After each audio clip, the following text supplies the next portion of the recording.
So, I'm starting a new series of chats where I'm telling you about scams that other travelers are facing and that I faced myself as well. So, coming up right now, I'm going to tell you about a scam that my friend faced in Vietnam. I tried to get him to come on and to do this chat with me, but he refused. So, Jason, I'm going to have to do this chat without you, but I have his permission, so it's all good. Also, coming up, by the way, in future chats, I interviewed a woman about how she got scammed in Morocco. We're going to be talking about scams in Prague. There's a lot coming up. There's a lot to be aware of. So, today I'm going to tell you about this scam that's happening in Vietnam. It is all too common, so you definitely want to be prepared and be on the lookout. And by the way, if you like this video, if you get something from it, feel free to like it, share it, whatever you want. So here's how this scam played out. So my friend had just arrived to Hanoi, and by the way, a lot of scams happen when people are new to a city. You know, you're still getting your footing, you're learning your way around. It's a time that people definitely feel vulnerable, and a lot of these things happen. So this is what happened with my friend. So he had just arrived in Hanoi, and you know, he's a good traveler, so he actually downloaded Maps.me onto his phone. If you don't have this, it's phenomenal. So, you know, it's an offline map. So he stopped, he didn't have any data or anything, but he stopped, you know, in the middle of the city just to kind of get his bearings, figure out where he was going. So he checks his offline map to see, you know, where he needs to go. When he stopped, a guy ran up next to him and started like gluing the sole of his sneaker, the sole of his shoe. Now, by the way, he said that his sneakers were in pretty poor condition. He wears the same sneakers every day for months, so these things are pretty worn out. So they did actually need to be fixed. They didn't necessarily need to be fixed in that moment by a dude on the side of the road who just ran up to him. But, you know, okay, some surprises are nice surprises. And so this scam does have kind of a happy ending, I think. But so anyway, so this guy kind of runs up and starts gluing the side of his shoe. Now, my friend Jason is like kind of surprised, obviously, who wouldn't be? Someone starts running up and just kind of gluing your shoe. But he's also thinking, well, you know, I did kind of need this shoe fixed, so maybe it's not such a big deal. Okay, whatever. So the guy then starts unlacing his sneaker, starts like undoing the shoe. So at this point, he's kind of like, well, this is kind of weird, but like, he just kind of let the guy do it. The guy took off Jason's shoe, his sneaker, and ran. Now, at this point, I'm thinking like, I was like, oh my God. Like, by the way, I was laughing when he told me the story because like, you know, I thought it was hilarious. So I'm like, oh my God, like, you know, what did you do? You know, like this dude runs down the street with your shoe. Like, I don't know what I would have done in that moment. You know, I like to think I'm a pretty savvy traveler, but if someone kind of snuck my shoe off somehow, like, I think I would just stand there being confused. I asked Jason like if he ran after the guy. So he said he started walking in the direction that the guy was going. Now, the guy did not run very far. The guy started running down the street with Jason's sneaker and then stopped, you know, and started, he could see that he stopped near where some other shoe guys were also kind of congregated working on some shoes.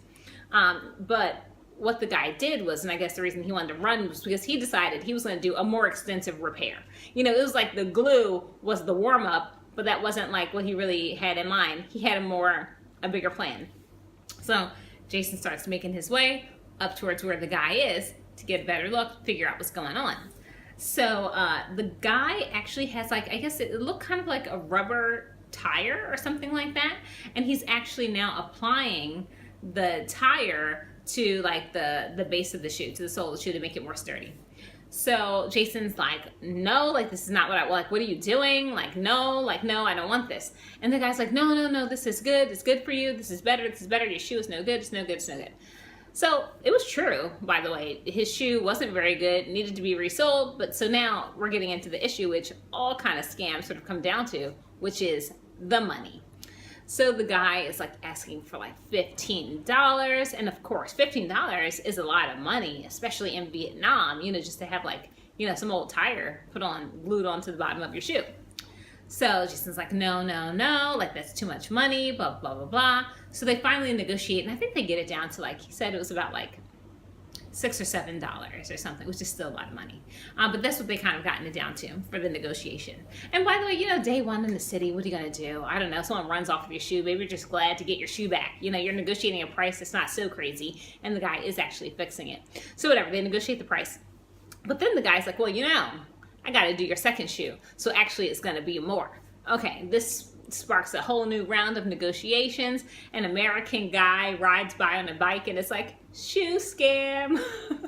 And like keeps going, which I think is hilarious because, you know, like, of course, as travelers, if you've been in a city for a while, there are some really common scams that you see all the time. At some point, I'll do a video on some scams that I've witnessed in Thailand and that I encountered, because I have definitely seen tourists getting scammed and getting taken advantage of, usually surrounding rickshaws, or, well, tuk-tuks in Thailand is what they're really called. So I'm still thinking of India, I'm thinking of rickshaws. But anyway, so they're negotiating on the price, they're going back and forth on this, and so finally they agree on a price for the 2 sneakers to get done, to get, you know, fixed.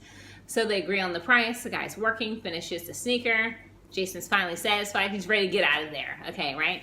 Now, it's time to pay. Jason gives him the money, the guy has no change, not enough change, okay? So now, the guy needs to leave and go get some change. Now, I was thinking when Jason was telling me the story, I'm like, he's gonna leave and like never come back with that change. Oh my God, scammed again. But okay, that's not actually what happened. So the guy leaves and he does come back with change. It's not the right change. He actually doesn't give him the full change. So Jason's like, listen, what's up? This is not the price we agreed on. You know, this is too much, you know, like you need to give me more money back. And the guy's like, well, that's my tip. Tip? You know, like, no. He's like, I don't want to give a tip. And the guy's like, yeah, you just bought me a beer, so, you know, that's good. And Jason's like, what the hell is going on?